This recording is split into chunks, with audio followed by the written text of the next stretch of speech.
Thomas, comment on récupère du Leadville? Difficilement. Non, on récupère comme on peut. Voilà, les Templiers arrivent en fin de saison, c'est le rendez-vous de l'année, donc voilà, j'avais à cœur de venir là, parce que voilà, c'est ma course. Donc après Leadville, j'ai récupéré. Malgré tout, il a quand même fallu remettre tout de suite des entraînements en place pour pouvoir être prêt là. Donc je sais qu'après les Templiers, je vais couper un bon petit moment. Maintenant, voilà, faut que ça tienne jusqu'au Templier. Si ça tient et que je suis au départ, c'est que je serai bien. Parce que quand on vit une grande aventure comme ça, pour repartir, ça doit être difficile. Ouais, physiquement, on repart difficilement, mais alors encore plus psychologiquement, parce que c'est vrai qu'on a un grand coup d'euphorie, un coup de grands espaces. Donc le retour à la réalité clermontoise est un peu pénible et douloureux, mais voilà, malgré tout, ma vie, c'est ma vraie vie, on va être en guillemets, même si j'aime pas trop ce terme, mais ma vie, et avec mon équilibre, c'est ma famille, c'est mon Clermont, c'est mes entraînements sur Clermont, et c'est mes Templiers fin octobre.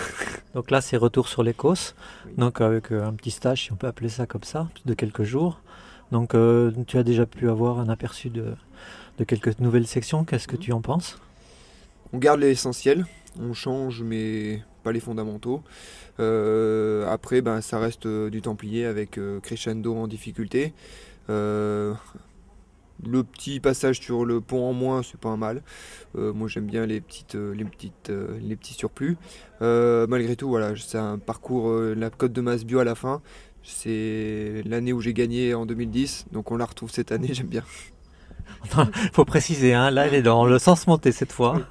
Oui, elle est dans le sens monté, mais par contre, voilà, c'est vraiment ce secteur, je l'apprécie bien en fin de course, parce que c'est vrai que voilà, on voit les costauds, on voit ceux qui ont bien géré. L'an dernier, on a très très mal couru avec Thierry, on a fini comme on pouvait à partir de la ferme du Cannes. Voilà, je pense qu'il ne faudra pas réitérer les mêmes erreurs. La fin est très très dure, très costaud, et je pense qu'il ne faudra pas lâcher grand chose jusqu'à la descente sur Millau. Avec le Skyrunning, on a un plateau un peu plus costaud au niveau international. Quelle est ta réflexion là-dessus? Ben, ma réflexion, je pense qu'on va quand même dans le bon sens. Je trouve que le fait d'avoir un plateau international, ça crédibilise énormément la course. Ça la crédibilise en France d'une part, mais surtout à l'étranger. Maintenant, on en parle. J'ai fait pas mal de courses du circuit Skyrunning cette année, et c'est vrai qu'au final, eh ben, j'en retire que les Templiers commencent à compter d'un point de vue international, d'un point de vue de grandes courses à l'étranger.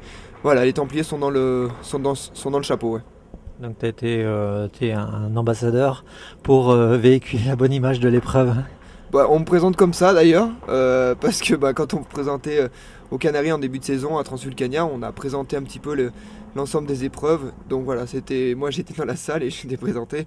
Voilà, Thomas Laure Blanchet, 3 fois vainqueur des Templiers, voilà. Voilà, c'était mon palmarès. Et à Leadville, on disait Thomas Blanchet.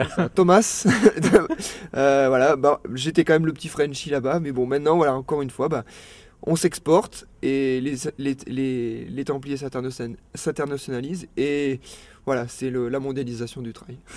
Oh, merci.